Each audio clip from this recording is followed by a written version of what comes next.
Good day everyone! We are Group 1 Presenter 7.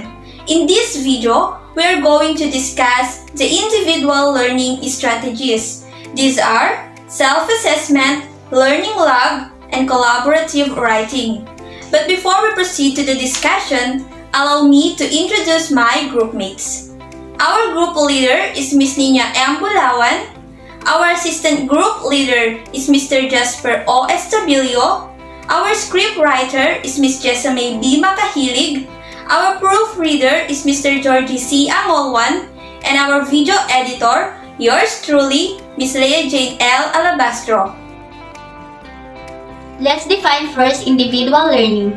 Individual learning, the practice of allowing students to learn at their own pace and according to their own preferred learning style and to cover those areas of the syllabus or lesson which are necessary to their learning.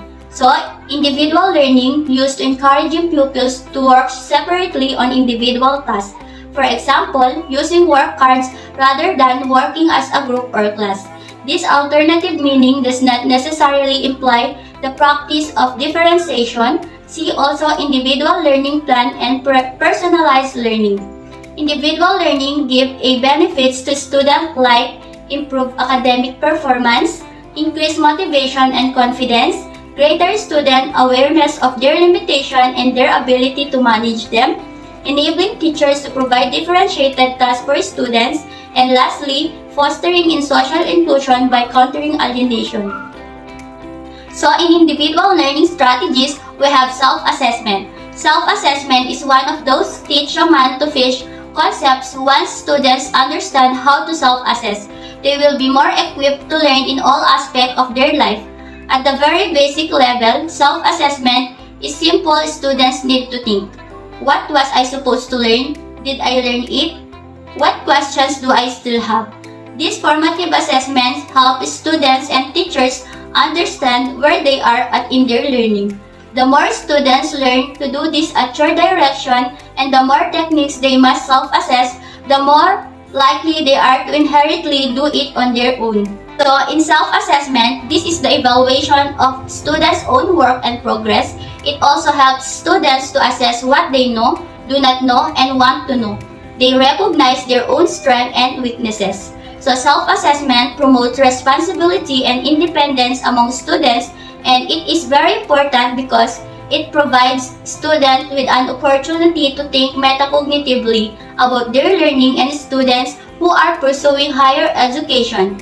So the more you are able to walk students through strategies for self-assessment, the more they will understand the purpose, process, and value of thinking about their learning. Now let's move on how to execute self-assessment. Step 1. Explain what self-assessment is and why it is important. Sometimes teachers have a tendency to surprise students with what is coming next or to not explain the reasoning behind a teaching strategy or decision. If students don't understand what they are doing, they usually won't do it at all or will just do bare minimum to go through the motion and get the grade. And also, if students don't understand the purpose of learning strategy, they often see it as a busy work. Most students are very used to being assessed only by their teachers, so they may not understand why they are suddenly being asked to take stock of their own learning. So make sure you take the time to explain why you are implementing this new learning strategy and how it is going to directly benefit them. Step 2. Always show a model. Each time you try one of the new techniques, be sure to create an exemplar model for your students. If you want this to work, students need to know what the goal that they are working toward looks like, depending on type of self-assessment you are working with. A simple model might be enough, or students might need to practice with the work of others. Step 3. Teach students different strategies of self-assessment. We all learn best by doing. So rather than just giving students a list of self-assessment strategies, take your time walking through different strategies together. Also, remember that the strategy that worked best for Jimmy may not work well for Susan. The more you can diversity self-assessment for your students, the more students you're going to be able to teach. So try starting with just one type of self-assessment, give students time to master that type, then add another type. As time goes on, you can offer students choice in type of self-assessment they want to use. Step 4. Practice. Before you ask students to actively assess their own work, let them practice with some low-stake examples. It's hard for many people to critique themselves and to recognize they have room for improvement. Yet, it is essential. So, give students some examples of work from past students and walk through self-assessment with those examples together as a class. Step 5. Create a way to hold students accountable. Self-assessment should not always be tied to a grade, but students will catch on quickly if you're not somehow holding them accountable. There are many ways to do this. For example, conference with each student throughout the process, make self-assessment part of the final grade for a project or unit, create a self-assessment reward chart. The important thing to remember with holding students accountable for their self-assess is that you should be holding them accountable for doing the self-assessment, but not for what they do or don't know, nor for the changes they make based on their self-assessment. Step 6. Don't stop. Sometimes we have a tendency to try a strategy once or twice and then let it slide as school years goes on. But as students learn that they are no longer being held accountable, they will stop. You can't ever assume a student will keep using strategy unless you give them explicit instructions and hold them accountable. Remember that as with anything, students will get better at self-assessment the more they practice it. The more explicitly assigned self-assessment, the more it will become a normal part of learning process. So next, examples of self-assessment. KW chart. KW charts are graphic organizers that help students organize information before, during, and after a unit or a lesson. They can be used to engage students in a new topic, activate prior knowledge, share unit objectives, and monitor students' learning. So ang main objective po ng KWL, first K for what I know, W for what I want to know, and L for what I have learned. Ang main objective po ng KWL ay una upang malaman ng teachers kung hanggang saan yung knowledge ng mga bata in that particular topic or a lesson. Para alam ng teachers kung saan nga ba sila magsisimula kung ano yung una nilang ituturo.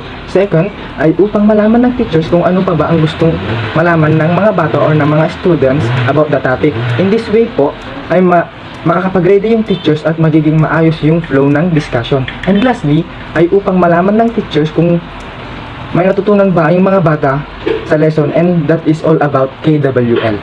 And next, highlighting. Highlighting is to emphasize the important and best performance and activities. In highlighting po, mas effective way po siya para malaman yung mga importanteng activities. Moreover, under self-reflection means examining the way individual learns. It implies that without thinking deeply about how we learn, we can never gain the insight necessary to correct poor habits and affirm good ones. Under self-reflection, mas magkakaroon ka ng ability na maintindihan, malaman at express yung thoughts ng students about sa sarili nila as a learner.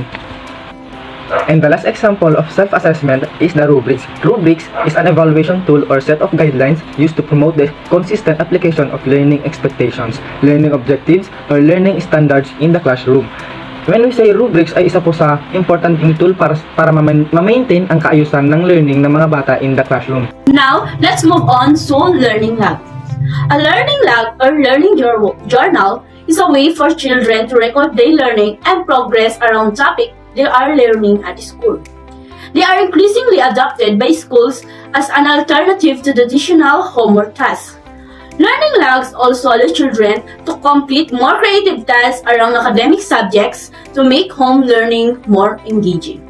So when we say learning log, it is a specialized type of journal. Unlike typical journals, students record responses to the educational material they are learning. This type of journal helps students reflect more deeply on the material they are learning. So, a learning log is a space where you can write your thoughts, feelings, and questions about what you are studying. The writing you do in learning log is quickly and ungraded, so there is no pressure to get it perfect. More importantly, it will help you deepen your learning in any class, no matter the subject area. A learning log is an educational tool which is designed to enhance the learning experience for children, while facilitating exchanges between students and teachers.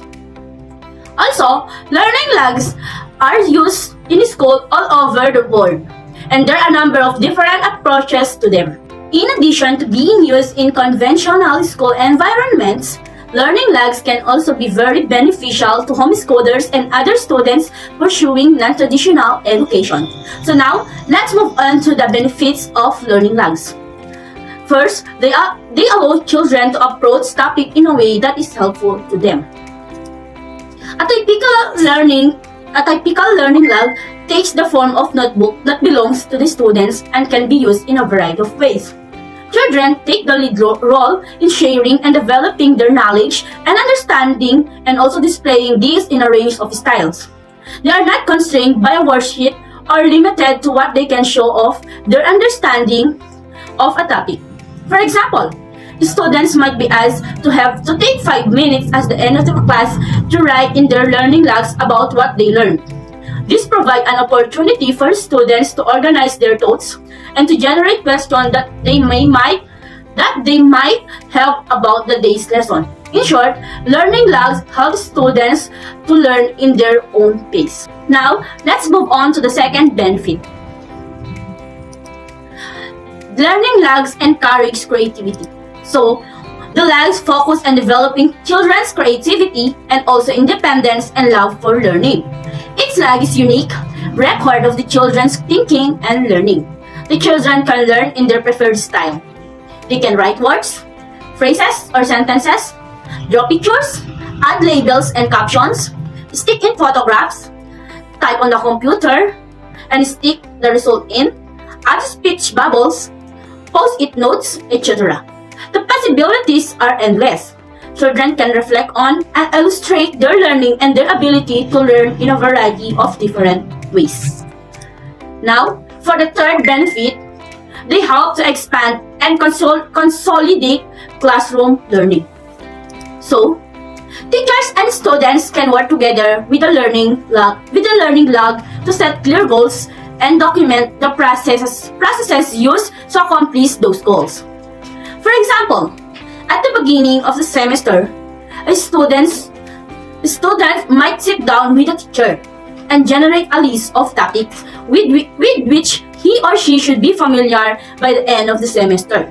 Learning logs can also be used to document out of class experiences, which students can use to illustrate learning experiences that occur beyond the schoolyard. Now, let's move on to the fourth benefit of learning logs. They foster pride in a child's individual work.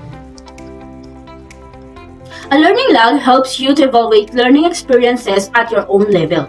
The log essentially asks, what will you do now that you couldn't do before? This is at the heart of being self-analytical and self-improving. It is something we can do to ourselves without having to rely on others. It is conscious activity, as you cannot improve and change something that you are not aware of. As has been said, they who write think twice. Writing things down, therefore, makes us think. This thinking is not only about what we have learned, but more importantly, about how we have learned in practice. Thinking and theory alone is only a partial picture, but how we put it into a practice completes the picture. This brings self-monitoring and enables self-improvement. Learning lag work best when you write them regularly, every day or every other day. Once you get into a routine, you will more easily remember, understand, and apply the new concept you are learning about in your classes. To help yourself to learn, completing a learning log is a valuable learning tool to use.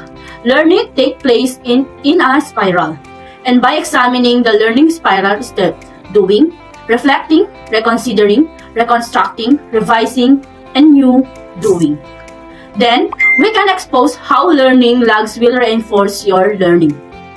Doing is the start of learning. It is the action of time of experiencing, exploring, performing, and trying. You are developing your awareness about something. So, we are now in the fifth benefit of learning log. Learning logs help to develop key research skills. The personalized learning logs in which pupils record their research and investigation at home contribute strongly to their enthusiasm for learning and ability to write at length. And the use of home learning logs successfully develop pupils' enthusiastic attitudes and pupils show off their effort in researching. Next, The sixth benefit is they bridge the gap between classroom learning and homework.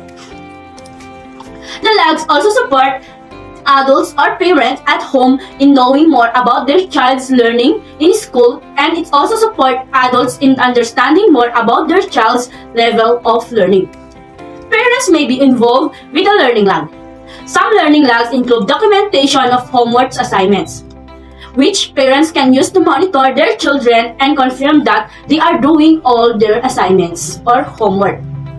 Teachers may also specifically ask students to work with their parents at home on a project which be documented in learning lag. And learning lag also can be used to send home tests and other student materials for parents to inspect and sign off to indicate that they have seen the material. And for the last benefit of learning lag, they are useful for teachers in assessing comprehension and progress. Teachers may periodically inspect a student's learning lag to read responses and see areas where the students may need improvement or assistance. For example, a student is struggling in science class. This might not be outspoken about the issue, but his or her learning lag could show off that the student was following grasp concept or was left with many questions at the end of each class. Having documentation of this issue allow the teacher to customize a response to the students to help him or her to improve in a class.